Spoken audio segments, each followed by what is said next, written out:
My name is Marlowe Finch, and I was 36 the night I learned that some people will leave a child outside in the rain and still call themselves family. It happened on a Thursday in October, the kind of Oregon night where the sky does not simply rain. It opens. The streets shine black, the gutters talk, and every porch light looks like a small, useless moon. At 9:37 p.m., my 10-year-old son, Oren, was found sitting outside my sister's house in a storm, soaked through his blue raincoat, holding his gray sketchbook under his jacket like it was something alive. I had trusted my sister with him for 2 hours. 2 hours. That was all I asked from blood. A year later, that same sister stood on my porch with flowers in her hand, a lawyer's letter hidden in her purse, and the kind of apology people bring only after the truth becomes expensive. But that night, under her perfect porch light, my son was shaking so hard he could not speak. What happened that night almost broke Oren. What he drew after it broke my family open. That is the part nobody saw coming. Not my sister Celine, with her clean white rugs and her perfect smile. Not my mother, Evangeline, who could make a church room believe she was mercy itself. Not my father, Hollis, who had spent his whole life hiding inside silence. Not my ex-husband, Callan, who loved the word father when it looked good on paper but disappeared when fatherhood required staying through the hard parts. And certainly not Callan's new wife, Bryn, who once told me, with her soft voice and sharp mouth, that maybe if I raised my son better, people would not be afraid to help me. They all thought Oren was too quiet to matter, too different to be believed, too difficult to be worth the trouble. They did not understand that my son remembered everything. Doors, windows, voices, the exact place a hand turned a lock, the shape of a room adults pretended did not exist. Before that night, I worked as an emergency dispatcher for Clackamas County. That sounds important, and maybe it is, but mostly it means I sat in a windowless room under fluorescent lights and listened to the worst seconds of other people's lives. I had a headset, 3 screens, cold coffee, and a voice I trained myself to keep steady no matter what came through the line. House fires, car wrecks, chest pain, missing children, husbands screaming for wives who had stopped breathing. I learned to ask clear questions while someone else's world fell apart. Where are you? Is he breathing? Are you safe? Stay with me. Help is on the way. I said those words so many times they became part of me. But there is a cruel difference between telling strangers that help is coming and realizing, in your own life, that nobody is coming unless you beg. I lived in a narrow rental duplex at the edge of a small town 25 minutes outside Portland, with my 2 children and a front porch step that groaned every time someone stood on it. Oren was 10. Willa was 6. Our living room had secondhand furniture, 1 good lamp, and a bookshelf that leaned slightly to the left, no matter how many folded pieces of cardboard I shoved under it. The kitchen floor was old yellow tile cracked near the fridge. I had a calendar taped to the wall with therapy appointments, school events, late fees, grocery lists, and little circles around payday. I kept envelopes in a drawer. Rent, gas, groceries, emergency. The emergency envelope almost never had anything in it because emergencies, I learned, are very good at arriving before money does. Oren was not an easy child, but he was not a problem. I want that understood from the beginning. The world had always been too loud for him. Fluorescent lights bothered him. Sudden touch could make him pull away like pain had entered through his skin. Certain sounds made his whole body go stiff.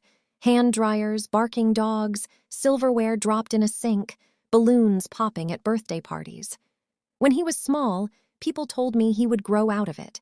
Then they told me I was spoiling him. Then they told me I needed discipline, routines, charts, consequences, fewer excuses. People love advice when they do not have to live inside the life they are correcting. By the time Oren was 7, we had words for some of it. Autism, sensory processing, support needs, accommodation. But words did not make grocery stores quieter. They did not make family kinder. What Oren had, more than anything, was a way of seeing that made adults uncomfortable. He noticed the small things we walked past. A crooked hinge, a drain cover with 1 missing screw, a window that had been painted shut, a road that dipped where old water ran underneath. He loved bridges, storm drains, old buildings, and maps. He could sit with a pencil for an hour and draw the inside of a place he had visited once. Not just the walls, but the way the rooms connected. The hallway turn, the window height, the strange corner behind the stairs. He carried a gray sketchbook everywhere. It had soft corners from being held too much, and a rubber band around it because the pages had started to swell. To him, that sketchbook was not a hobby. It was a language. Some children tell you how they feel.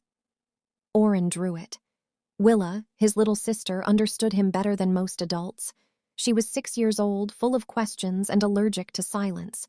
She spoke in long, dramatic sentences and believed every serious moment could be improved with a snack. She called Oren my brother with the big brain, which made him frown, but not enough to ask her to stop. She knew not to grab his sketchbook. She knew to warn him before turning on the blender. She knew that when Oren put both hands over his ears and stared at the floor, it meant the world had gotten too close. Sometimes she stood in front of him like a tiny guard dog and told adults, "Don't touch him yet, he is thinking." I used to worry that I had given her too much responsibility too young. Then I would watch her make him laugh by putting grapes in her cheeks like a chipmunk, and I would think maybe love teaches children things adults are still pretending not to know. My ex-husband, Callan Reed, used to say Oren made him feel helpless. He said it like helplessness was something Oren had done to him on purpose. Callan was handsome in the easy way some men are, with a contractor's tan and a smile that made strangers trust him too fast. He could fix a deck, charm a waitress, and forget a school meeting before the reminder finished buzzing on his phone. When we were married, he called my routines control issues. After the divorce, he called them your system, as if the children were a machine I had decided to operate alone. He sent money when he could, missed weekends when he wanted, and spoke about being a father with the sad pride of a man who liked the title more than the work. His new wife, Bryn, had a baby with him and a house full of pale furniture. She posted photos of family breakfasts and tiny socks and captions about gratitude. Oren was not in those photos. My own family was closer in miles and somehow farther away. My mother, Evangeline Voss, lived 18 minutes from me in a ranch house with flower beds, a polished mailbox, and a kitchen where nothing was ever out of place. She volunteered at church, chaired charity lunches, and remembered everyone's birthday except the ones that required showing up in person. She could bring soup to a grieving neighbor and then tell me I looked tired in a tone that made tired sound like a moral failure. She believed public kindness counted more than private loyalty. My father, Hollis, had retired from the post office and turned silence into a full-time profession. He was not cruel in the obvious ways. He did not shout. He did not insult. He simply disappeared behind my mother's decisions so completely that people mistook his cowardice for peace. Then there was Celine, my older sister. Selene Voss, real estate agent, local business award winner, owner of a white kitchen that looked like nobody had ever been hungry in it. She was the kind of woman who could stand beside a sold sign in high heels during a rainstorm and still look like the weather had been arranged for her. She had no children, which did not stop her from having very firm opinions about mine. She called Oren high needs in public and too much in private. She told me I needed better systems, better boundaries, better consequences, better everything. Her favorite line was, "Marlowe, you can't expect the world to bend around him." She said it as if asking people not to terrify my child was the same as demanding a parade. I did not ask them for help often. This was not pride, not exactly. Pride sounds cleaner than what it was. What I had was memory. I remembered being 14 and asking my mother to come to a school award night because I had won an essay contest. She said Selene had a choir performance and I would understand because mine was just paper. I remembered being 22 and sick with pneumonia, calling my father because I could not drive myself to urgent care, and hearing my mother in the background tell him I was dramatic. I remembered having Oren as a newborn, sitting on the bathroom floor at 3 in the morning, bleeding through a towel and still apologizing when I called for someone to come hold the baby. Help from my family always came with a bill attached, and the bill was shame. So I learned not to ask. I became efficient. I became careful. I became the kind of woman people called strong because it was easier than becoming useful. The Thursday everything changed started badly and then kept its promise. Willa woke up with gum in her hair because she had slept with it in her mouth despite 3 warnings and 1 lecture about consequences. Oren refused breakfast because the toast had a darker corner, and I did not have the emotional space to explain to Bread that it needed to be more consistent. I got both children to school 6 minutes late, which made Oren anxious because he liked walking through the side entrance before the second bell. At noon, the babysitter texted that her daughter had a fever and she could not take the kids after school. I stared at the message in the dispatch center break room while a vending machine hummed beside me and thought, not today. But emergencies have never cared for timing.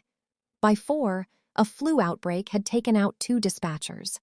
By 5:30, my supervisor told me I had to stay for mandatory overtime. There had been a highway pileup near Wilsonville, storm warnings across the county, and not enough voices on the line. I told her I had children.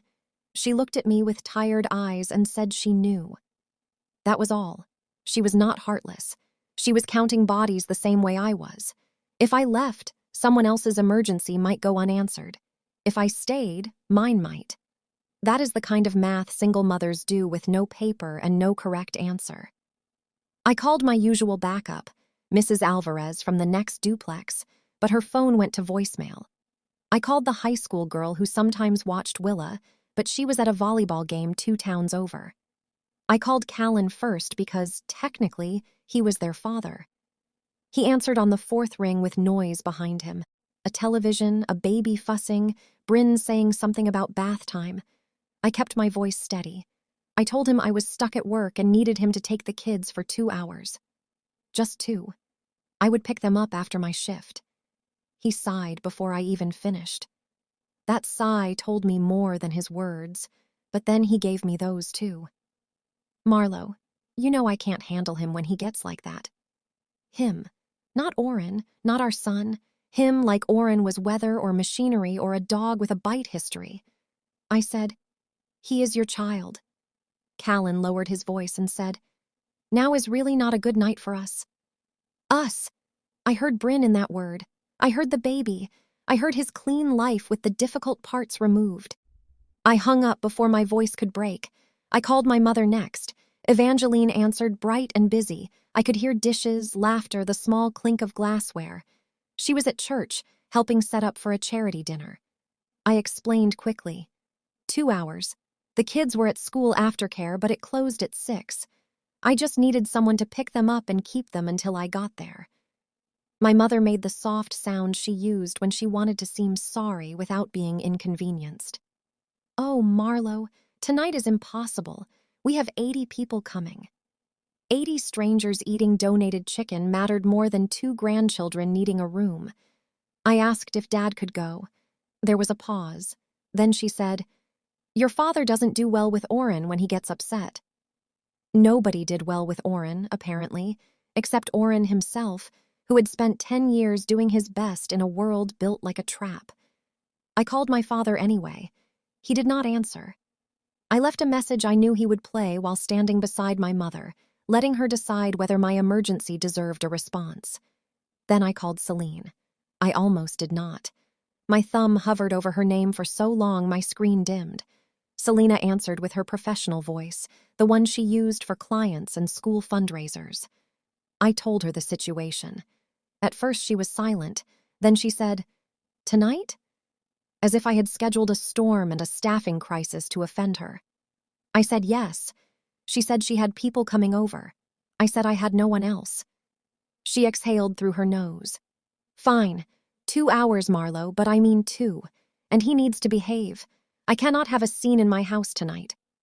I should have stopped there. I should have heard the warning inside the words. But the clock on the dispatch wall said 5:41. Aftercare closed at 6. Rain was already slapping the windows and my choices had narrowed to one bad door. So I thanked her. That is the part I still hate. I thanked her. I picked up Oren and Willa from school and drove them to Celine's house through rain so heavy the wipers sounded panicked. Oren sat in the back seat with his headphones on, gray sketchbook pressed flat against his chest. Willa sang half a song about frogs, then stopped when she saw my face in the mirror. "Is Aunt Celine in a good mood?" she asked. I lied and said yes. Oren looked out the window and named the roads under his breath, a thing he did when he needed the world to stay in order. Maple, Turner, Eastbrook, left after the bridge. I told him it would be 2 hours. I told him he could draw. I told him Willa would stay with him. I told him I would come back. I said everything a mother says when she is trying to make a situation safe with words, because she cannot make it safe with facts. Celine's house was lit like a magazine. Warm windows, dry porch, 2 cars already in the driveway. When she opened the door, she wore dark jeans, a cream sweater, and the smile she saved for people who had not yet disappointed her. Behind her, I saw candles on the dining table and a glass centerpiece shaped like a bowl, but too expensive to hold anything useful. There were strangers in the living room, real estate clients maybe, a couple in their 50s, a man with a laugh that filled the hallway, a woman wearing perfume that hit Oren before we crossed the threshold. I watched his shoulders rise. Celine saw it too, and her mouth tightened. "They ate?" she asked. "Mostly," I said. "Mostly?" I handed her Willa's small backpack and Oren's noise headphones case. "He may need a quiet place. Just the den, maybe. He has his sketchbook." Celine looked past me at Oren, who was already staring at the ceiling light. "The den has carpet, no markers." "Pencil only," I said. Willa stepped inside and whispered to Oren, "We can sit on the floor and draw the ugly lamp." Oren almost smiled. That tiny almost should have made me feel better. It did not. I crouched in front of him. 2 hours, I said softly. "I'll come back. Phone in your pocket. Willa with you. Sketchbook stays with you." He touched the rubber band around the sketchbook once, twice, 3 times. 2 hours, he repeated. I kissed the top of Willa's head. I did not kiss Oren because he had not asked for touch, but I held my hand open and he pressed 2 fingers against my palm. That was his goodbye. Celine stood behind them, already glancing toward her guests. I stepped back into the rain with a feeling low in my stomach that I did not have time to respect. At work, the storm turned the county into noise. Trees down, cars in ditches, a transformer fire, an elderly man trapped in a house where water was coming under the door. I took calls, sent units, typed notes, kept my voice steady. Twice I checked my phone. No messages. At 7:18, Willa sent a photo of Oren drawing at a hallway table. The picture was blurry, but I could see his pencil moving. Relief came through me so sharply it almost hurt. I typed, "Good job. I love you both." Willa sent back a row of frog emojis.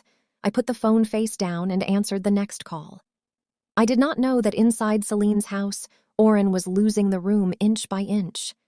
Later, Willa told me in pieces, the way children tell the truth when they are afraid they will get someone in trouble, and also afraid not to. The guests had gotten louder. The man with the big laugh kept asking Oren questions he did not answer. Someone turned on music in the kitchen. A small white dog, one Selena was watching for a client, barked every time thunder rolled. The perfume woman leaned too close and said, "What are you drawing, sweetheart?" Oren covered the page with both hands. Celine laughed and said, "He's shy." Oren was not shy. He was overwhelmed. There is a difference, and most people who use the first word do not want the responsibility of learning the second. He drew the hallway. He drew the dining room table, the kitchen island, the little half bath near the stairs. Then he drew a line where Celine's wall had no door.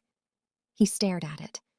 Willa said he tapped the page and whispered, "The door is wrong." Celine heard him and said, "There is no door there, Oren." He did not look up. "The door is wrong," he said again. One of the guests laughed, not mean exactly, but careless. "Future architect?" he said. Celine's smile went tight. He gets fixated, she said, like Oren was a stain she had learned to explain. The thing that broke him was not the noise by itself. It never is. It was the hand. The man with the big laugh reached over and touched Oren's sketchbook. Just one corner, probably. Just curiosity, probably. Adults love the word just when they have crossed a line they did not bother to see. Oren jerked backward, the chair legs screamed against the floor, and his elbow hit the glass centerpiece. It tipped slowly, Willa said, like it had time to change its mind. Then it crashed. Water, floating candles, and red wine from somebody's glass spread across Celine's white rug. The room froze. Oren clapped his hands over his ears. The dog barked. The guest apologized. Willa started crying because she knew what was coming before anyone said it. Celine's face changed. Not into anger, not at first, into humiliation. That was worse. Anger burns hot and passes through. Humiliation looks for someone to punish. "For God's sake, Oren," she said. He rocked once, hard, and made a sound in his throat. Celine turned to Willa. "Upstairs now. Put on a movie." Willa said, "He needs his headphones." I said upstairs. Oren reached for the sketchbook, but Celine picked it up first, holding it away from the spilled wine. For 1 second, Willa thought she was saving it. Then Celine shoved it against Oren's chest and pointed toward the front door. "You need air," she said. Oren did not move. "Oren, outside, now!" Willa screamed that he did not like storms. Selena told her to stop being dramatic. She opened the front door, guided Oren onto the porch with one hand at his shoulder, and told him to cool off. Then she closed the door and locked it. Inside, one of the guests asked if he would be okay. Celine said, "He is under the porch. He just needs to calm down. I am not running a shelter for Marlowe's problems." That was the sentence. Willa remembered it exactly because children remember sentences that change the temperature of a room. I learned it later, but I think some part of me heard it before I knew. Mothers have a strange wire in them. It does not tell you what happened. It just starts to hum. At 9:31, I was on a call with a woman whose husband had fallen from a ladder when my personal phone buzzed. I could not look. At 9:34, it buzzed again. At 9:37, my supervisor touched my shoulder and pointed at it because she knew my children were out there in that storm. Unknown number. I answered with my dispatcher voice by accident. "This is Marlowe," a man said. "Ms. Finch, this is Jonah Vale. I drive bus 12 for Eastbrook Elementary." My body understood before my mind did. I stood up so fast my chair rolled backward. He said, "Your son is safe with me. He is cold and he is wet, but he is safe. You need to come to your sister's house now." There are moments when the world becomes very small. Mine shrank to the cord of my headset, the wet sound of Jonah's voice, and the word cold. I asked if Oren was hurt. Jonah said not badly, but he needed dry clothes and warmth. I asked where Selene was. There was a pause. Not long. Long enough. "She is inside," he said. I do not remember driving there. I remember pieces. The storm hitting the windshield like thrown gravel. My hands gripping the wheel. The red traffic light I sat through, even though no cars were coming because some part of me was still trained to obey rules while my life came apart. I remember calling Celine and getting voicemail, calling again, voicemail calling my mother, no answer, calling Callan, no answer. I remember thinking, help is on the way, and then realizing the help was me. It had always been me. When I turned onto Celine's street, I saw the yellow flashers of a school bus maintenance van parked at the curb. Jonah Vale stood beside it in a rain jacket, tall and broad-shouldered, with gray in his beard and water running off the brim of his cap. The side door was open. Inside, under the dim interior light, Oren sat wrapped in a faded green blanket, his blue raincoat pooled at his feet, his sketchbook clutched against his chest. His lips were pale. His hair was plastered to his forehead. He looked smaller than 10. Willa sat beside him, crying into her sleeve. I climbed into the van and knelt on the wet floor. "Oren," I said. He did not look at me. His fingers moved over the rubber band on the sketchbook. Once, twice, 3 times. "Baby, I'm here." His teeth chattered. "Door locked," he whispered. That was all. 2 words, enough to split me down the middle. Jonah handed me a towel from somewhere. He did not crowd us. He did not ask for the story first. He did not ask for the story first. He did not tilt his head with pity. He just said, "I found him under the porch light. He was trying to keep the book dry." Then, after a second, "I called you before I knocked because I did not want to make things worse for him." That sentence told me everything about Jonah Vale. He had known my son for bus routes and rainy mornings, and he understood more in 5 minutes than my sister had understood in 10 years. Celine came out while I was wrapping Oren in my coat. She had changed sweaters. I noticed that, and I have never stopped noticing it. My son was soaked through, and she had taken time to change out of the one with wine on it. She stood on her porch with arms crossed, safe under the roof, her hair still smooth. "Marlowe," she said, in the tone people use when they want witnesses to believe they are the reasonable one. "Don't be dramatic. He was under the porch." I looked at her. I wanted to scream. I wanted to ask how long. I wanted to ask what kind of woman hears thunder and turns a lock on a child. But Oren was shaking beside me, and Willow was watching my face, learning from it what kind of world this was. So I did not scream. I said, "Get his backpack." Celine blinked. "Excuse me?" "His backpack. Willa's coat. Their things." Her mouth opened, then closed. Jonah stepped forward, not threatening, just present. Celine looked at him, and then back at me. For the first time that night, shame touched her face, but not because of Oren, because someone outside the family had seen. That is the thing about people like Celine. The harm does not bother them until it has an audience. I took my children home. Jonah followed in his van to make sure we got there. He waited while I got Oren into dry clothes and wrapped him in 2 blankets on the couch. Willa sat pressed against my side, telling the story too fast, then stopping, then starting again. Oren did not cry. That frightened me more than tears would have. He stared at the front door. Every few minutes he whispered, "Locked." I told him our door was not locked against him. I told him he was inside. I told him he was safe. He touched his sketchbook and said nothing. Jonah fixed the broken porch step before he left. I did not ask him to. He saw it wobble under my foot when I carried Oren in, went back to his van, got a small toolkit, and tightened the screws in the rain.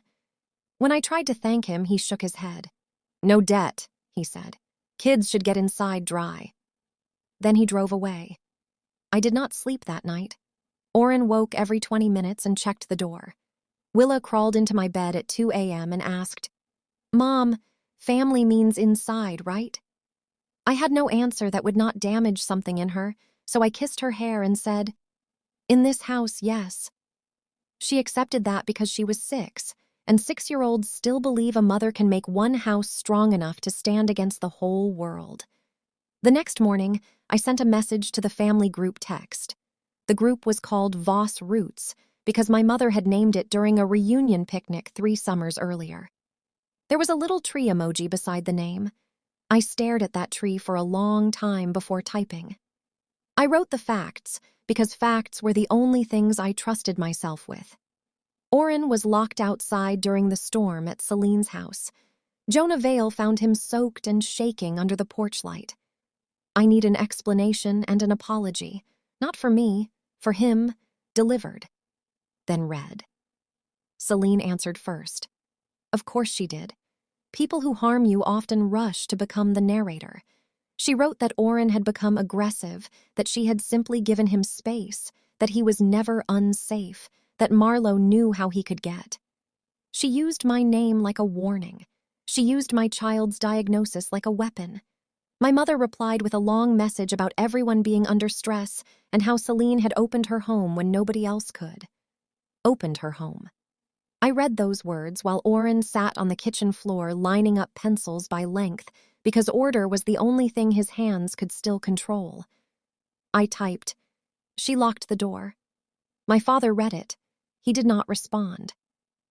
Callan entered the thread at 10:12 a.m. He said, "Maybe this is why people hesitate to help. Everything becomes an accusation." I looked at that message until the letters blurred. His son had been outside in a storm, and Callan's first instinct was to defend the comfort of adults. Then Bryn wrote privately, not in the group. That made it worse. Cruelty sent in private knows exactly what it is. Her message said, "I'm sorry Oren had a hard night, but maybe if you raised him better, people wouldn't be scared to help." I did not answer. I took a screenshot. I do not know why. Maybe because some part of me already knew that one day I would need proof, not for a court, not for them, but for myself. Proof that I had not imagined the shape of their cruelty. Proof that when my son was hurt, they had handed me blame and called it concern. My mother called that afternoon. I let it ring because I wanted the dignity of choosing when to be wounded. Then she sent a voice message. I played it once. Her voice was soft, tired, disappointed in me. She said I was making this bigger than it needed to be. She said Celine had important clients there. She said Oren's behavior affected other people too. And then she said the line I would carry for a year. "You made motherhood your whole life, Marlowe. Don't punish us for it." I sat on the edge of my bed with the phone in my hand and understood something very cleanly. They were not sorry Oren had been hurt. They were sorry the story made them look bad. My family did not think the locked door was the problem. They thought my anger was. After that, the house changed. Not the walls, not the furniture, but the air inside it. Oren stopped sleeping through rain. He checked locks in a pattern. Front door, back door, bedroom window, front door again. He refused to wear the blue raincoat, but he cried when I tried to put it away. He kept the gray sketchbook close, even in the bathroom. At school, his teacher said he was quieter, which was a strange thing to say about a child who had never been loud. What she meant was that he had gone farther away. He drew the porch over and over. Celine's porch light, the 2 steps, the line of rain slanting across the page, a small figure in a blue coat. Sometimes he drew the school bus blanket like a green square around the child. Sometimes he drew Willa behind a window upstairs, her hands pressed to the glass, though Willa told me she had not been allowed near the window. Sometimes he drew doors, doors with locks, doors without handles, doors that opened into walls, doors that should have been there but were not. And then he started drawing a different house. At first I thought it was another version of Celine's. Trauma repeats itself in strange costumes. But the roofline was wrong for Celine's house. The porch was deeper. The windows were tall and narrow. There was a crooked chimney on the left side. I knew that chimney. It belonged to my grandmother Lenora's old house on Briar Lane, the house my mother and Celine were preparing to sell. Grandma Lenora had died 5 years earlier, when Oren was still small enough to hide behind my legs. She was my father's mother, sharp-eyed and plain-spoken, the kind of woman who kept butterscotch candies in a sewing tin and told children the truth when adults wanted them distracted. She had loved old houses. She used to say, "Old houses remember who told the truth inside them." I had not thought about that sentence in years. My mother had told me after the funeral that there was nothing in the estate for me, not really. A few boxes of kitchen things, some photos, maybe a chair if I wanted one. Celine, as the real estate professional, had taken charge of the house. I had been too tired, too broke, and too trained in being left out to ask questions. Oren drew Grandma Lenora's house from memory. The front steps, the long hallway, the parlor with the bay window, the kitchen door that stuck in winter. Then he drew a door in the north wall of the back room. A door I did not remember. "The door is wrong," he said. I was making spaghetti when he said it. The sauce was too thin, Willa was doing homework with dramatic suffering at the table, and rain tapped softly against the window. I looked at his page and said, "What door, honey?" He touched the north wall with one finger. "Wrong." "There is no door there," I said. He looked at me then. Really looked. His eyes were gray-green like storm water. Grandma opened it. A chill moved through me so fast I had to put down the spoon. You remember Grandma Lenora opening a door there? He went back to drawing. It was behind the shelf. I told myself children mix memories. I told myself Oren had been very young. I told myself he drew what he felt, not what was real. But that night, after both children slept, I searched through an old plastic bin in my closet until I found photographs from Grandma Lenora's house. Summer birthdays, Christmas mornings, me at 12 with bad bangs, Celine at 16 already posing, my father younger and almost smiling, my grandmother in her apron, standing in the back room beside a tall built-in shelf. I held Oren's drawing next to the photo. The room was the same. The windows were the same. Even the crooked shadow from the chimney line was there. But in Oren's drawing, behind the shelf, there was a narrow door. In the photograph, there was only wood paneling. The next week, Jonah came by with a bag of groceries and pretended he had bought too many apples. I had learned by then that this was his way. Too many apples. Extra soup. A spare flashlight. A pack of pencils he found in his van even though they were new. He never made help feel like rescue. He made it feel like weather, something that arrived because it was supposed to. I tried once to tell him I could not keep accepting things. He looked at me from under the brim of his cap and said, "Help does not have to be a debt." Then he handed Willa a bag of oranges and let the subject die. Jonah was 58, a widower and part-time everything. He drove the school bus in the mornings and afternoons. He did maintenance at the public library twice a week. He fixed small things for neighbors who could not afford service calls. His late wife, Clara, had been a special education teacher. He did not tell me this as a credential. Willa told me after asking him why he knew how to talk to Oren without making him mad. Jonah had smiled and said, "My Clara taught me that quiet is not empty." Oren trusted him slowly, which is the only way Oren trusted anyone. First, he allowed Jonah to stand in the yard while he drew. Then he allowed him to look at one page from 3 feet away. Then one rainy afternoon, Jonah let him sit in the empty school bus after the route was done because Oren liked the rows, the high windows, the way every seat had a number if you counted properly. Oren sat in seat 12 and drew the inside of the bus. Jonah sat outside on the curb drinking coffee from a thermos, giving him space. When we got home, Oren wrote 2 words under the drawing: "Safe bus." That was when I understood that Jonah had become part of our life in a way my family never had. Not by asking for a title, not by demanding gratitude, by showing up again and again with small, practical kindness until my children stopped flinching when they heard his truck. It was Jonah who suggested the library art room. "Thursday afternoons," he said one day while tightening the porch step again because old wood has a talent for complaint. "Quiet group. Not many kids. Tamsin runs it. She does good with the ones who see sideways." "See sideways?" I asked. He shrugged. "That is what Clara called it. Some kids see the thing the rest of us miss." I almost said no. New rooms were hard for Oren. New people were harder. But the house had become too small for all his drawings, and the rain had made him restless. So the next Thursday, I took him and Willa to the public library, a low brick building with fogged windows and a children's section that smelled like paper, dust, and crayons. The art room was in the back, past the old computers and a bulletin board advertising tax help and guitar lessons. There were 6 kids, 2 long tables, colored pencils sorted in coffee cans, and a woman with short silver-brown hair wearing a denim shirt with paint on one sleeve. Tamsin Cole did not greet Oren too loudly. That was the first thing I liked about her.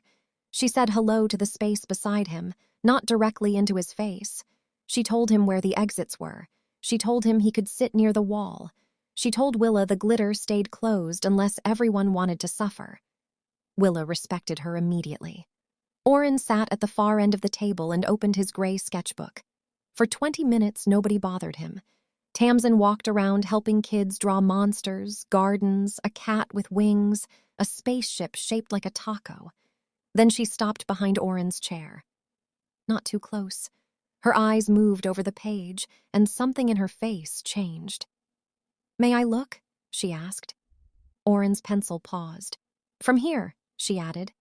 He gave one small nod. Tamsin leaned slightly, careful not to touch the table. He had drawn Grandma Lenora's house again. This time the back room was larger, more detailed. The shelf was there, and behind it, the door. He had drawn hinges, a narrow handle, a tiny uneven line at the bottom where the floor changed. Tamsin looked at me. Not with pity, not with alarm, with attention. "Marlowe," she said quietly, "has he studied floor plans?" I almost laughed. "He is 10. "I know." She looked back at the drawing. "That is why I am asking." Oren touched the page. "Door is wrong." Tamsin pulled out a chair across from him and sat down slowly. "Wrong how?" He did not answer right away. Then he said, "They covered it." "Who covered it?" I asked. His pencil moved again. He drew the shelf darker. "After Grandma." The room seemed to pull away from me. Willa, who had been coloring a purple fox, looked up. Jonah stood in the doorway with a toolbox from his library shift, watching without interrupting. Rain ticked against the high windows. Somewhere in the library, a printer jammed and beeped. Ordinary sounds, ordinary afternoon. But inside me, something old and buried shifted. Tamsin did not push Oren. She only said, "Some children speak in sentences. Oren speaks in lines." Then she asked if she could take a photo of the drawing, just for us, not to share. Oren said no. She accepted it instantly. That made him look at her with interest. That night, after dinner, after Willa performed an original song about spaghetti being worms, and Oren corrected her because worms did not have sauce, I took out the old photographs again. I spread them across the kitchen table. Grandma Lenora's house in summer, in winter, during a family reunion, during Christmas. I searched the back room with a magnifying glass from Willa's detective kit. In one photo, the built-in shelf looked slightly newer than the walls around it. In another, Grandma Lenora stood with her hand resting on the edge of that shelf, not smiling at the camera, but looking at me. At 12-year-old me, standing beside her with a paper plate of cake. I found one more photo at the bottom of the bin. It was older than the rest, faded at the corners. I must have been 9. Grandma Lenora was kneeling beside me in the back room, and behind her, just visible past her shoulder, was a dark, vertical line in the wall. Not a shadow, not paneling. A gap, a door. I sat very still. Oren came into the kitchen in his socks. He should have been asleep, but sleep had become a country he visited carefully now. He stood beside me and looked at the photo. Then he looked at his drawing. His face did not change. Of course it did not. He had known all along. "Grandma opened it," he said. "What was inside?" I asked, barely above a whisper. He tapped his sketchbook. "Boxes." "What kind of boxes?" He thought for a long time. "Metal one. She said not for Celine." My mouth went dry. Outside, the rain started again, soft at first, then harder, filling the gutters, washing the street, tapping on our windows like fingers asking to be let in. I looked from the old photograph to Oren's drawing, then back again. The house was the same. The windows were the same. Even the crooked chimney was there. But in my son's drawing, there was a door where my family had insisted there was only a wall.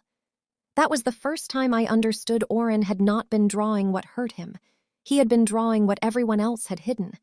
The rain kept tapping the windows that night, soft and steady, like the house was trying to remind me of everything I wanted to forget. Oren stood beside the kitchen table in his socks, one hand on his gray sketchbook, the other resting near the old photograph of Grandma Lenora's back room. The room in the photo had the same tall windows as his drawing, the same crooked shadow from the chimney, the same shelf built into the north wall. But Oren's drawing had something the photo did not want to admit.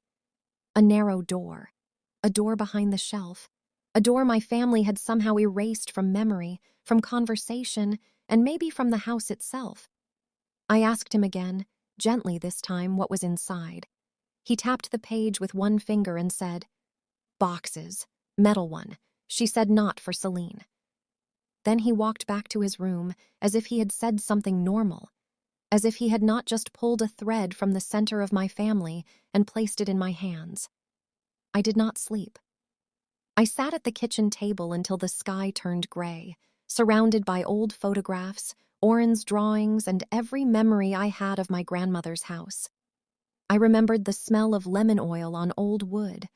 I remembered the cold back room where adults stored extra chairs during holidays. I remembered Grandma Lenora wearing house shoes and telling me not to let anyone make me small just because they preferred Celine's shine. I remembered my mother rolling her eyes at that. I remembered Celine calling Grandma dramatic, but I did not remember a door. That bothered me because Oren remembered doors the way other children remembered birthdays. He was not inventing it. He had drawn the exact hinge placement, the floor change, the shelf that looked newer than the wall around it. My son had not been guessing. He had seen something. The next morning, I called Tamsin Cole from the library art room. I expected myself to sound ridiculous. I was a sleep-starved mother calling an art teacher about a child's drawing of a hidden door in a house that was about to be sold. But Tamsin did not laugh. She listened until I finished, and then she said, "Bring the drawings, bring the photos, and bring coffee if you have any mercy. There are people who make you feel foolish for noticing things, and there are people who lean closer." Tamsin leaned closer. By noon, I was sitting with her at a back table in the library, the same room where Oren had drawn the door, while Willa built a leaning tower out of picture books and Jonah fixed a loose cabinet hinge near the copier. Tamsin studied every page. She did not rush. She placed Oren's drawing beside the faded photograph and traced the space above the shelf without touching the paper. "This is architectural memory," she said finally. "Children can imagine, yes, but this is not fantasy. This is too consistent. I don't know what to do with that. You ask questions," she said. Quietly. That was how the second part of the story began. Not with a fight, not with an accusation, with questions. I had learned from dispatch work that panic wastes time. You ask where, you ask when, you ask who is breathing, you ask what changed. So I started with what I knew. Grandma Lenora's house on Briar Lane had not sold yet, though Celine had been pushing the sale hard for months. She said the market was perfect. She said old houses cost money every day they sat empty. She said the estate needed to close cleanly. My mother repeated those words like they were scripture. "Cleanly," she kept saying. "Your grandmother would have wanted things handled cleanly." I had believed that meant efficiently. Now I wondered if cleanly meant quickly enough that nobody looked behind a shelf. A week later, Oren's library drawing changed the direction of everything again. Tamsin had been planning to submit a few children's pieces to a regional youth art and design contest. The theme was safe places. When she mentioned it, I almost said no before she finished. I did not want Oren's pain put on a wall for strangers to admire. I did not want people calling him inspiring when what they really meant was wounded in a pretty way. But Oren heard the word safe and came to stand beside us. He opened his sketchbook to a new page. The drawing was different from the storm porch drawings. It showed a house split open like a dollhouse, with rooms full of light and one dark room behind a wall. Outside, a small child in a blue raincoat stood in the rain. At the curb, a bus waited with its door open. Inside the bus was a green blanket folded on a seat. Above the house, in careful letters, Oren had written, "The room that should have opened." I asked if he wanted people to see it. He nodded. "Are you sure?" He touched the little blue figure. "He gets inside." That was all he said, and it was enough. We submitted the drawing with rules that made Tamsin smile and the contest organizer blink. No touching the original, no surprise photos, no forcing Oren to speak. Quiet room available if he attended. If those conditions were a problem, the drawing would stay home. For once, I did not apologize for protecting my child. I had spent years trying to make other people comfortable with Oren's needs. After the storm, comfort stopped being my religion. The drawing won. It did not win because people felt sorry for him. I want to be clear about that. The drawing was extraordinary. Even the judges said so. The lines were precise, but the feeling inside them was larger than precision. You could look at that house and understand, without anyone explaining, the difference between being near a door and being welcome through it. The local paper wrote a small article first.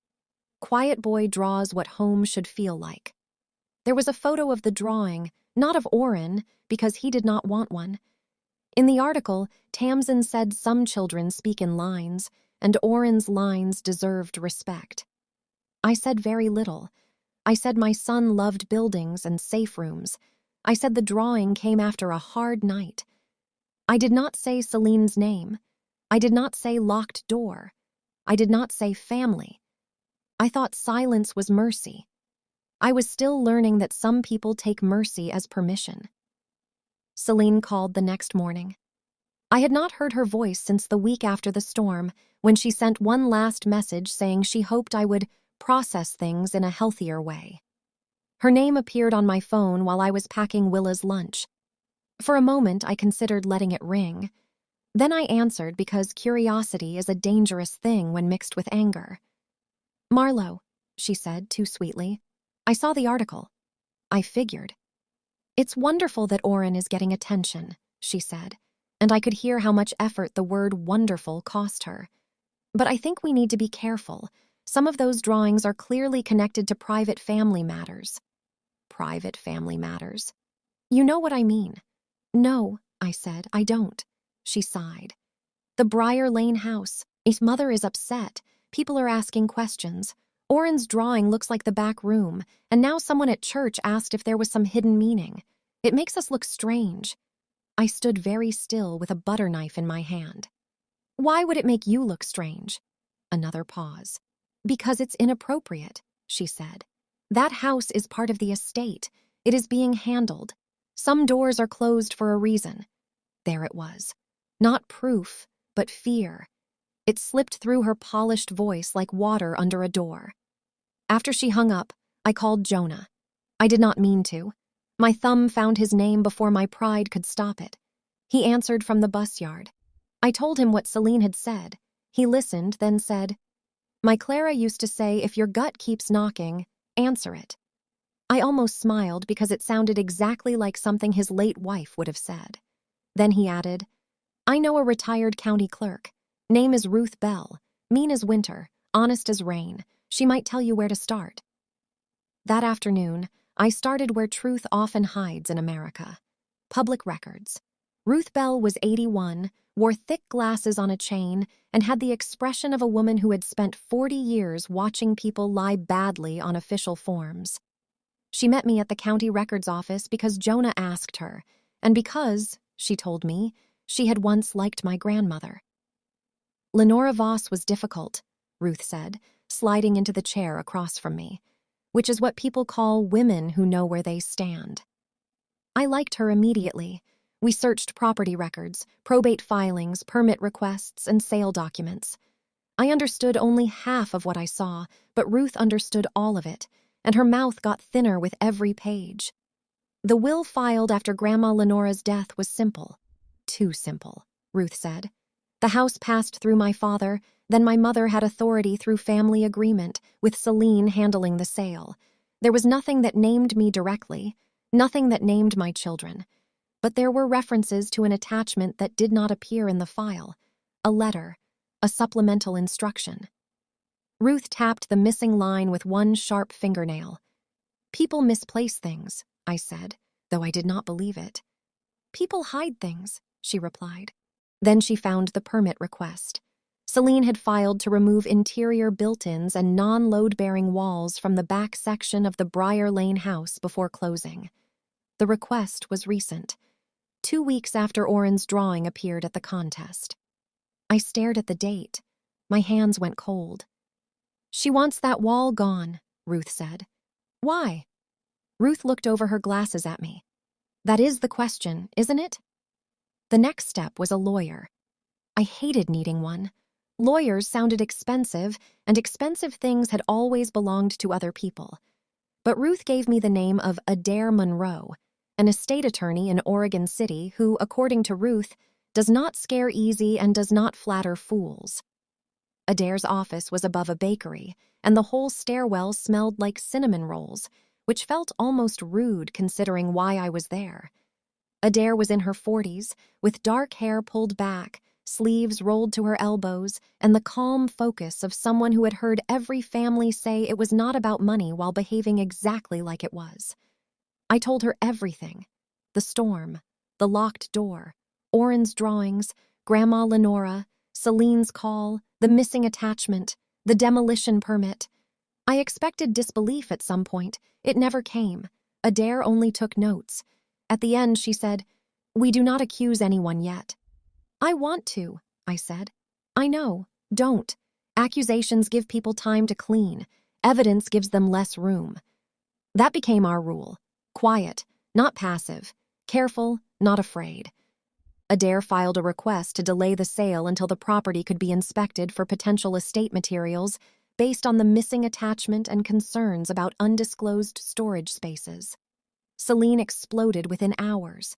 My mother called 6 times. Callan texted for the first time in weeks, asking why I was stirring up drama around a house that had nothing to do with him. Bryn posted a quote online about bitter people blocking blessings. I did not respond to any of it. 2 days later, the family group text lit up like a fire alarm. Evangeline wrote that Grandma Lenora would be heartbroken to see us turning against each other. Celine wrote that I was using Oren's condition to create confusion. My father typed once. I saw the 3 dots appear under his name, then disappear. That hurt more than I wanted it to. After all these years, some childish part of me still waited for Hollis Voss to become my father at the exact moment it mattered. He never did. The inspection happened on a cold morning in November. The rain had stopped, leaving the whole town wet and shining. I drove to Briar Lane with Adair beside me and Jonah following behind in his truck because Oren had asked him to come. Oren sat in the back seat, gray sketchbook on his lap, green bus blanket around his shoulders. He did not want to go inside, and I did not ask him to. That mattered. Adults had forced enough doors on him. Willa stayed with Mrs. Alvarez from next door, who had reappeared in our life with soup. Apologies for the night her phone died, and the kind of help that came without speeches. Briar Lane looked smaller than I remembered. Old houses do that. They shrink when childhood leaves them. The paint was peeling near the porch rail. Leaves had gathered in the corners of the steps. The crooked chimney leaned against the gray sky like it was tired of standing. Selena was already there, arms crossed, jaw tight, wearing boots too clean for the mud. My mother stood beside her in a camel coat and church pearls. My father stood near the porch, hands in pockets, looking at the ground. "This is unnecessary," Celine said as soon as I stepped out. "Then it will be quick," Adair replied. I saw Celine's eyes move to Oren in the back seat. He looked away and pulled the blanket tighter. Jonah moved slightly, not in front of him exactly, but close enough that Oren knew he had a wall if he needed one. Inside, the house smelled like dust and cold wood. Every step made a sound. My childhood moved around me in pieces. The front hall where Grandma Lenora measured our heights in pencil marks, the kitchen where she burned toast and called it character, the parlor where my mother once told me not to sit on the good chair because I had grass on my jeans. We walked to the back room. The built-in shelf covered most of the north wall. It looked ordinary, too ordinary, painted white, plain, forgettable. The inspector, a patient man named Calvin, tapped the wall around it, checked measurements, compared Oren's drawing to the room. He did not know Oren, did not know our family, and did not care about our drama. That made his attention clean. After a few minutes, he frowned. "This shelf is newer than the wall," he said. Celine laughed once. "It's an old house. Everything is newer than something." Calvin ignored her. He ran a small tool along the seam where shelf met wall. "And it is not built in the way it looks. It's covering something." My mother said, "This is ridiculous." Adair said. "Let him work." It took 40 minutes to remove the first section without damaging anything important. 40 minutes of Celine shifting her weight, my mother sighing, my father staring at his shoes, and me standing so still my back ached. When the shelf finally pulled away, the room seemed to inhale. Behind it was old paneling. Behind the paneling, a narrow door. Dusty, dark, real. Nobody spoke. Calvin opened it with care. The hinges complained like they had been waiting years to be heard. Behind the door was a small storage room, no bigger than a walk-in closet, with a slanted ceiling and one tiny window painted shut. There were boxes inside.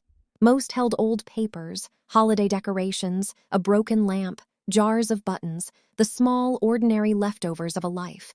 But on a low shelf at the back sat a metal document box. My knees weakened when I saw it. Adair put on gloves.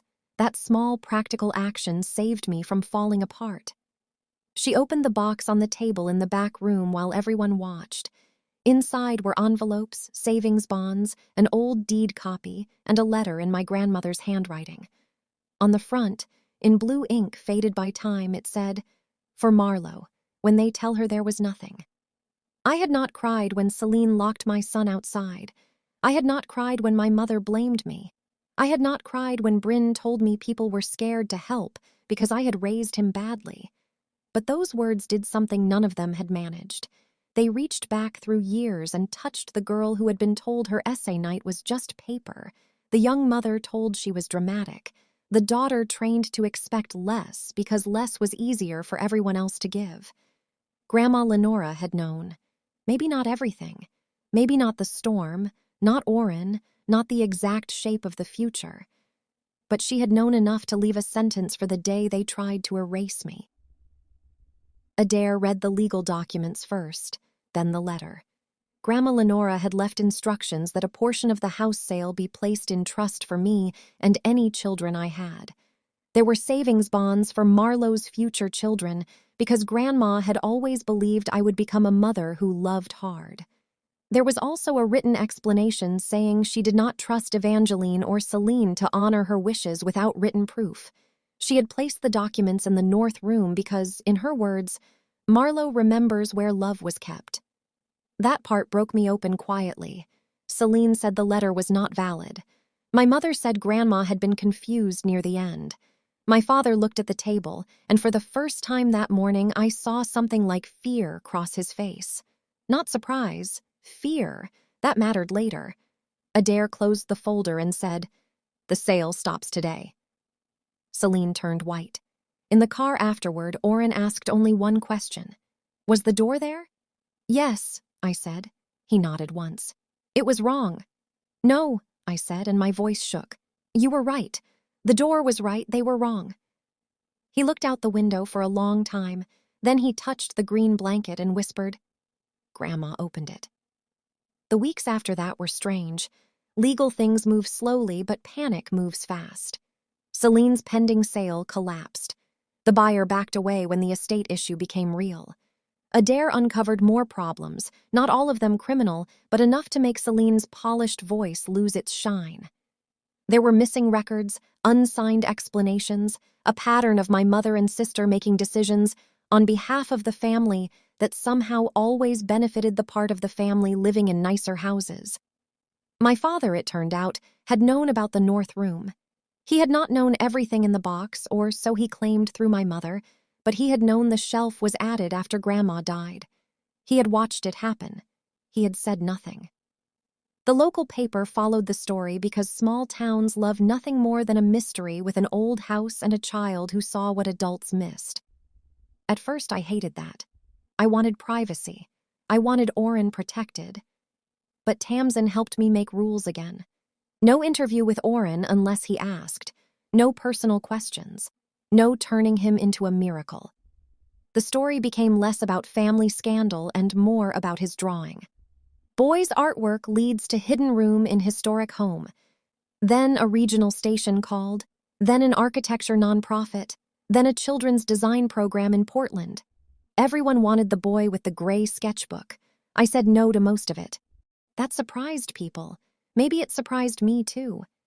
A year earlier, I would have felt guilty for refusing attention that might lead to opportunities. But after the storm, I understood the difference between an open door and a trap. Oren was not a symbol. He was a 10-year-old boy who still checked locks when it rained. So we moved slowly. Tamsin organized a small exhibit at the library called Safe Places. Oren chose which drawings to include. There was a quiet room with low light. Jonah built a small wooden sign that said, "Please ask before speaking to the artist." Oren liked that so much he drew the sign later with Jonah's hands holding it. People came, more than I expected. Parents, teachers, children who stood silently in front of the drawings because they understood something adults could not name. The drawing of the house with the hidden room stayed in the center. The blue raincoat appeared in almost every piece, sometimes obvious, sometimes tiny in a corner. The green bus blanket appeared too. Safe bus, safe room, safe table, safe door.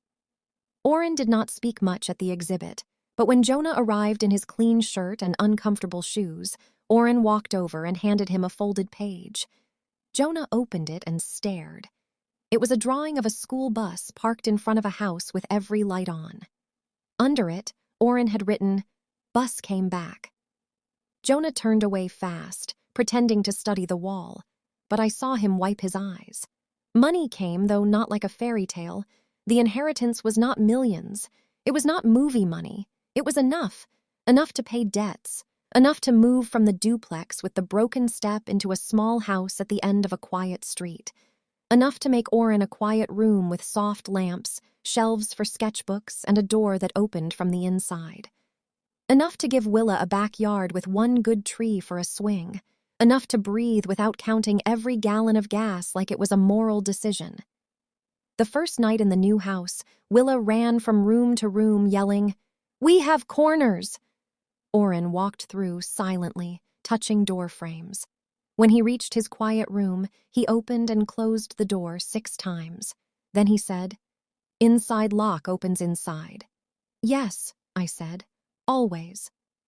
Life did not become perfect. That is not how healing works. Oren still had hard days. Willa still asked questions that landed like stones. I still woke some nights hearing rain and seeing my son under Celine's porch light. But life became safer. Smaller in the best way. Warmer. Jonah came for Sunday dinner sometimes, then most Sundays, then often enough that Willa stopped asking if he was coming and started asking what we should make him. Tamsin became the person I called when Oren's art opportunities confused me. Mrs. Alvarez became after-school backup again. Slowly, a table formed around us. Not the table I was born into. A better one. One where nobody had to earn a seat by pretending not to need anything. My family watched from outside that life. At first, they made noise. My mother sent messages about forgiveness.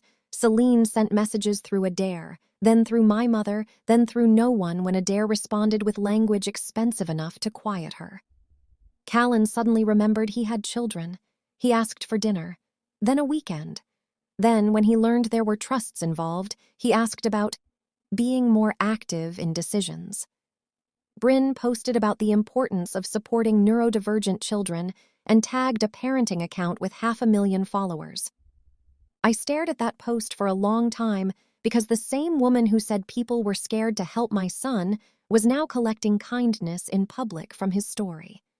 I kept screenshots, not because I wanted revenge, because truth gets slippery when people with good lighting start telling it. A year passed. The anniversary of the storm arrived quietly. I did not mark it on the calendar, but my body knew. I woke before dawn to rain on the roof and lay still, listening. Oren slept. Willa slept sideways as usual, 1 foot out from under her blanket. The house was dark and safe. In the quiet room, the green bus blanket was folded on the chair. The gray sketchbook from that night was no longer carried every day. Oren had started a new one, blue this time, but the gray one stayed in a drawer with a copy of Grandma Lenora's letter. Not hidden, protected. That Saturday afternoon, the sky cleared.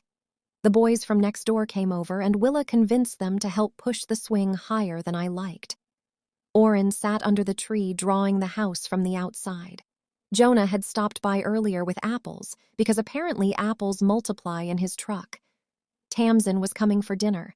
I remember thinking for one small second that the day had passed without taking anything from us. Then someone knocked at the front door. Not Jonah. Jonah knocked twice and then called out because he believed surprise was rude, not Tamsin. She texted from the driveway. This knock was careful, formal, like the person on the other side had rehearsed being gentle. I opened the door. They were all there. Selene stood in front, holding flowers wrapped in brown paper, the kind sold near grocery store checkout lines to people who want forgiveness without planning ahead. My mother stood beside her in pearls and a navy coat, face arranged into sorrow. My father stood slightly behind them, hands in his pockets, eyes on the porch boards. Callan was there too, wearing the jacket he wore to court once, the one that made him look responsible from a distance.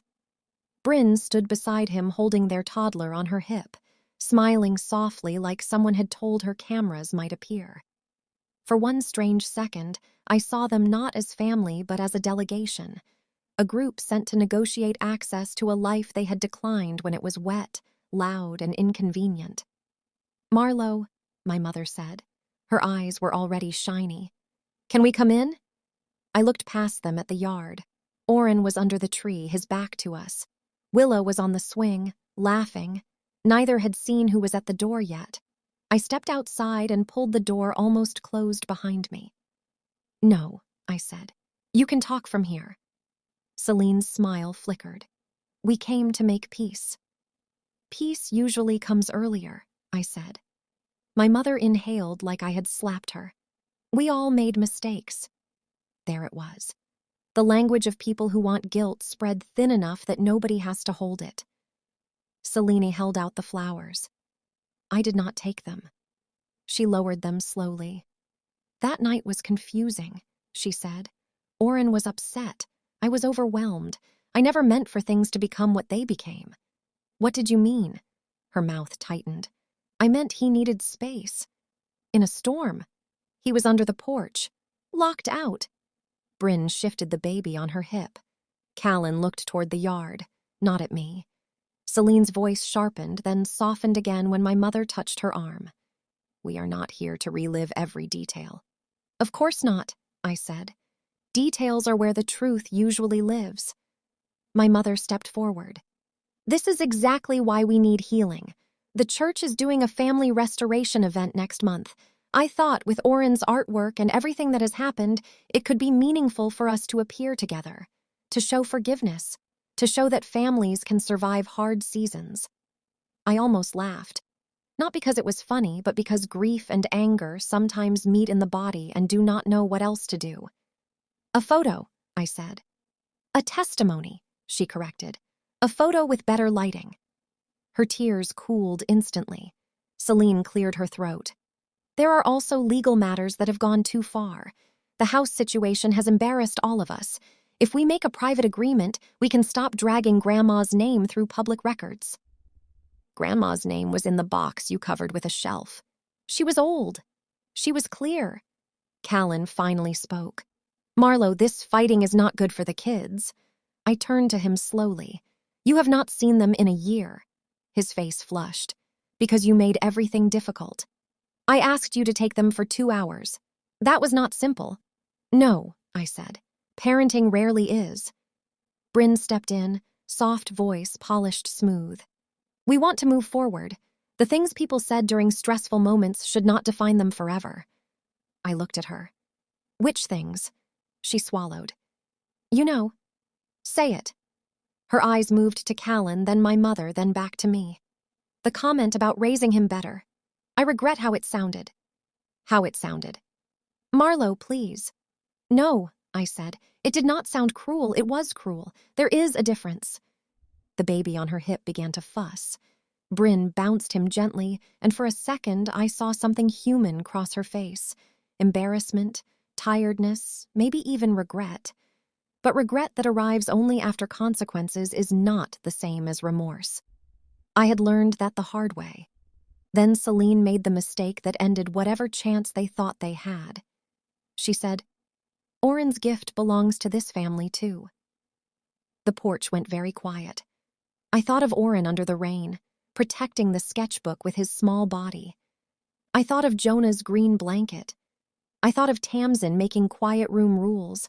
I thought of Grandma Lenora writing for Marlowe when they tell her there was nothing. I thought of every person on that porch who had looked at my son and seen trouble until the world looked at him and saw talent. No, I said. It does not.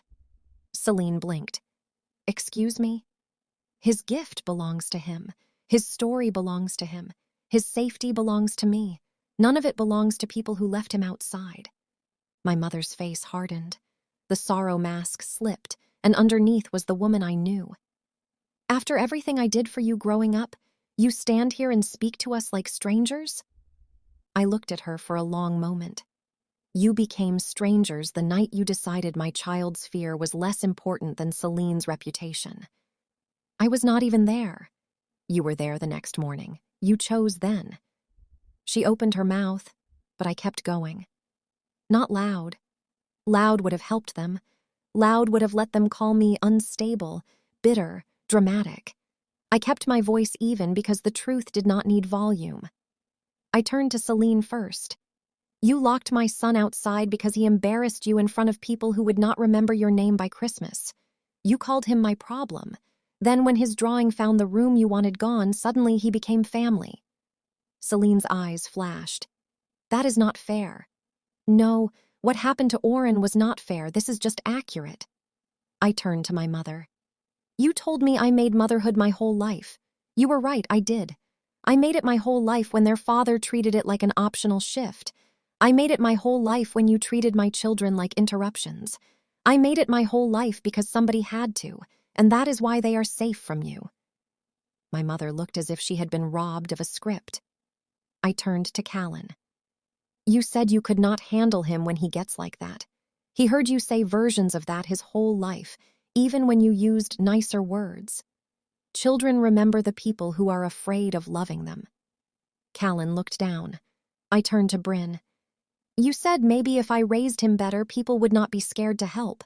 Jonah was not scared. Tamsin was not scared.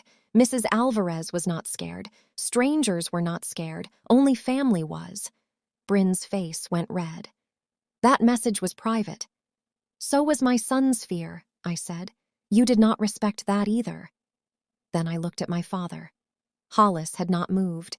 His shoulders were rounded, his hands still in his pockets, his eyes wet. For 1 second, I saw the man he might have been if he had ever chosen courage early enough for it to matter. He lifted his head. Marlowe, he said. My name sounded old in his mouth. That night, I knew Celine put him outside. My mother snapped, Hollis! He flinched. The whole porch seemed to hold its breath. He looked at me, then at her, then back at the boards beneath his feet. I should have said something, he whispered. It was almost a confession, almost an apology, almost a father. After 36 years, almost was the best he could do. I felt sadness then, not anger, sadness wide and tired. Thank you for half the truth, I said. I needed the whole thing when my son was shaking. He closed his eyes. Celine started talking fast then, about legal overreach, about misunderstanding, about how I had always enjoyed being the wounded one. My mother joined in, voice rising, saying forgiveness was a command, not a feeling. Callan said something about custody and fairness, and Bryn said I was punishing a baby for adult problems. Their voices overlapped until they became the same voice, the old family voice, the one that had trained me to doubt myself. Only this time it did not enter me. It stayed on the porch with them, because behind me was my house, my children, the quiet room, the swing, the green blanket, the drawings, the table where Jonah would sit later and pretend he had not brought dessert. Behind me was a life built from the people who came when there was nothing to gain. I waited until they ran out of noise. Then I said the line I had carried without knowing it for a year. You left him outside when he had nothing but a wet sketchbook. Don't come inside now because that sketchbook became valuable. Nobody answered. From inside the house, the door opened a few inches. Willa peeked out, her hair messy from the swing, eyes moving across the porch. She saw them. She knew enough. Children always do. "Mom," she asked, "is Oren's quiet room locked?" I turned toward her, and the whole world softened. "No, baby," I said. "In this house, quiet rooms open from the inside." She nodded like that settled everything and went back in. I looked at my family one last time. Celine still held the flowers. My mother still held her anger. Callan held his excuses. Bryn held her baby. My father held his silence, even after setting it down for one small second. I did not slam the door. A slam is for people who still need to be heard. I had already been heard by the only people who mattered. I stepped inside and closed the door gently. Through the window, I watched them stand there for a while. My mother spoke first, sharp and low. Celine wiped at her face, though I do not think she was crying. Callan looked toward the yard one more time, but Oren never looked up from his drawing. Then my father put a hand near my mother's elbow, not quite touching, and they all moved down the steps together. They left the flowers on the porch. I threw them away before dinner. They did not come back. There were messages, of course. People like that do not accept a closed door the first time because they are used to doors becoming confused around them. My mother wrote long paragraphs about cruelty. Celine sent one final email through her lawyer and got one final answer from mine. Callan threatened court until Adair asked whether he wanted a judge to see a year of missed visits and his text messages. Bryn deleted her post about supporting special children. My father sent one message by himself 3 weeks later. It said, "I am sorry." 2 words, no explanation, no action. I read it twice. Then I turned off notifications. I did not block them. I did not need to. Blocking felt like holding the door shut with my body. Silence felt like walking away from the house entirely. Life after that became quieter, and quiet, I learned, is not the same as empty. Oren kept drawing. Not every drawing was sad. More and more houses appeared with open windows, wide rooms, soft chairs, buses waiting by curbs, and doors with handles on both sides. Tamsin helped him make a small portfolio for the architecture nonprofit, but she protected him like a fence protects a garden, not like a cage. Jonah kept coming for dinner. He never called himself anything to us. He just arrived on Sundays with apples or bread or a story about Bus 12, and somehow there was always a chair for him. One evening, almost a year after the porch confrontation, Oren left a drawing at Jonah's place at the table. He did not hand it to him. That would have been too much. He placed it beside Jonah's fork and went back to arranging the salt and pepper shakers. Jonah unfolded the paper. It showed a school bus parked under a tree, with an older man standing beside it and 2 children waving from the porch. Above the man, in Oren's careful letters, were the words, "Grandpa Bus." Jonah stared at it for a long time. Then he stood up and said he had to check something in his truck. The truck was fine. We all knew it. Willa looked at me with wide eyes and whispered, "Is he crying?" I whispered back, "Probably." She nodded with great seriousness and said, "Good." The gray sketchbook from the storm is still in Oren's drawer. Sometimes he takes it out, but not often. The blue raincoat is in a box in my closet, clean now, folded beside Grandma Lenora's letter. I used to think keeping those things meant I was holding on to pain. Now I think some objects are not wounds. They are witnesses. They remind you that it happened, that you survived it, and that the people who failed you do not get to edit the record later. On the 2nd anniversary of the storm, Oren drew a house I had never seen before. It was not Celine's house, not Grandma Lenora's, not ours exactly, though it borrowed our porch and Willa's tree. It had many doors. Front door, back door, side door, small door under the stairs, wide door into a room full of light. Every door was open. In the yard, a bus waited with its lights glowing. On the porch stood a woman, 2 children, and an older man in a cap. In one upstairs window, he had drawn a small shape I did not understand at first, a little square of green. "The blanket?" I asked. Oren nodded. "Why is it in the window?" He looked at the drawing, then at me. So the house remembers who came. I had to turn away for a moment. Family, I learned, is not the person standing closest to the door. It is not the person with your eyes, your last name, your old photographs, or your childhood stories. Family is the person who opens the door when the storm comes. Family is the person who wraps your child in a blanket before asking why he is wet. Family is the person who makes room for the way your child speaks, even if he speaks in lines instead of sentences. Family is the person who comes back full, not because they want credit, but because they know love is supposed to move in both directions. My blood family left my son outside and called it a hard night. Jonah found him and called it simple. Kids should get inside dry. That sentence became a kind of prayer in our house, a rule, a promise. In this house, children get inside. In this house, quiet rooms open from the inside. In this house, nobody has to become valuable before they are protected. And the people who only knock when the rain has stopped do not get to come in.